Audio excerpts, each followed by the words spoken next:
As Christians, we have a responsibility to involve ourselves in the issues of peace and justice, to defend the dignity of human life from conception to natural death.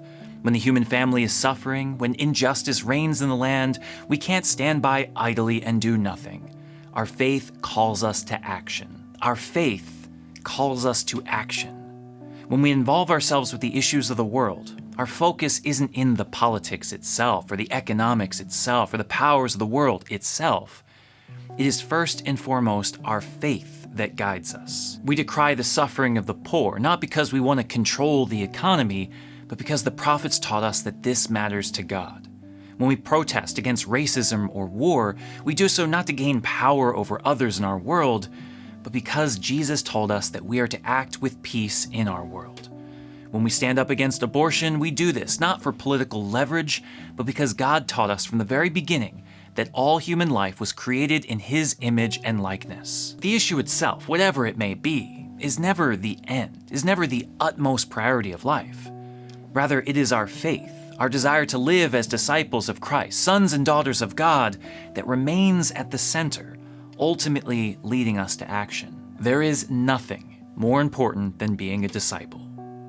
Nothing. At least, there shouldn't be. The unfortunate reality of our church today is that, in so many cases, the order has been switched.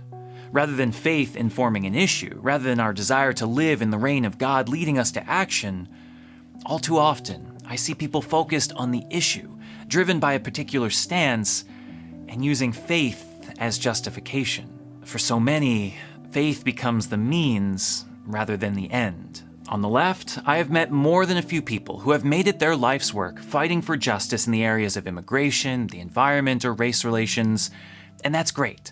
I am so proud to have met people who are so disgusted by these atrocities that they're willing to risk their reputation, their comfort, even their lives, so the justice of God may exist. With God as our center, we should do these things. With God as our center. The unfortunate reality, though, is that in some of these cases, faith has become the means rather than the end.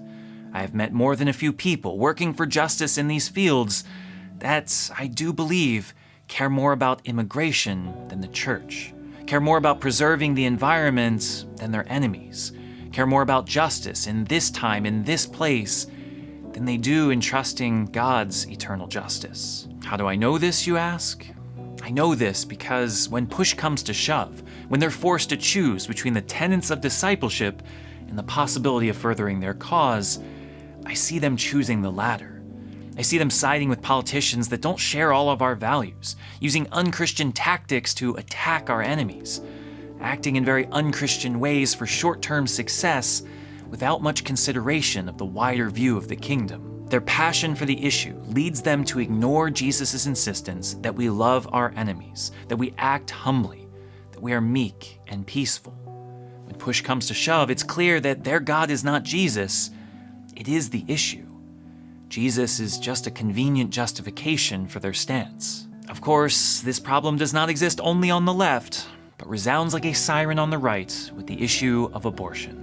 On the one hand, just as before, I have met countless people over my years who have courageously worked to end abortion. Out of a deeply rooted faith in God, they recognize the beauty of all life and a need for solidarity with all, and so find themselves utterly disgusted by this affront to human life.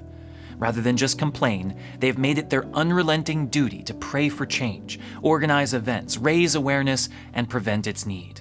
These people are to be heralded for taking on such a controversial issue. And yet, just as we saw on the left, there are plenty of people on the right for which abortion is their God, their single-minded focus that reigns supreme over all other considerations, all other issues, all other life issues. Over the past decade, I have grown more and more disappointed in the so-called pro-life movement that seems to only care about one issue of life, and yet has so readily aligned itself with the economic and social issues of the Republican Party. I see Catholics so inflamed with passion for this issue that they're not only willing to collaborate with repugnant politicians and fundamentalist Christian theologies, they're willing to cheer them on, even look for ways to support them. Getting Supreme Court justices that will possibly overturn Roe v. Wade became such a god to some that they were willing to uncritically support justices that also allow affronts to the human family in other ways, that are more aligned with conservative economics than with life issues. In this case as well, their actions betray them. The issue of abortion in so many Christians has become more important than discipleship.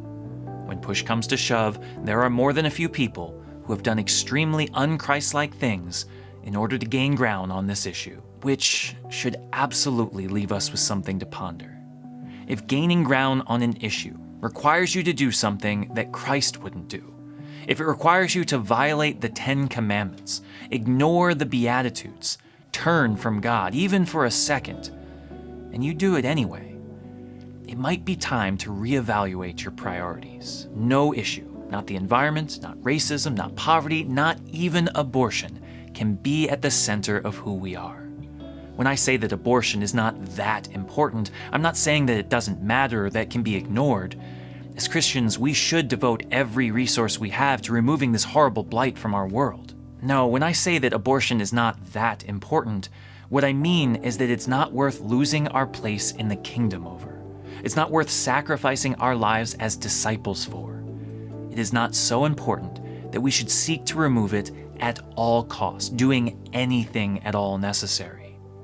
Nothing is that important. When it comes down to it, the center of our lives, the only thing that gets our undivided and vigilant attention, is following Jesus. Seriously, loving one's enemies, showing mercy, forgiving others, walking humbly with God, announcing the truth of the gospel. Nothing compares to this. Nothing can take our attention away from this. If we find ourselves with a deep-seated love for Christ and a commitment to the gospel, then it only follows that we will involve ourselves with the issues of peace and justice, that we will work for an end to abortion and all other affronts to the human family. But it must go in that order. Discipleship comes first. Everything else is second. As we prepare for yet another protest against abortion this year, as we welcome a new president and legislator to govern our country, I invite you to take my words today very seriously. Burn them into your hearts.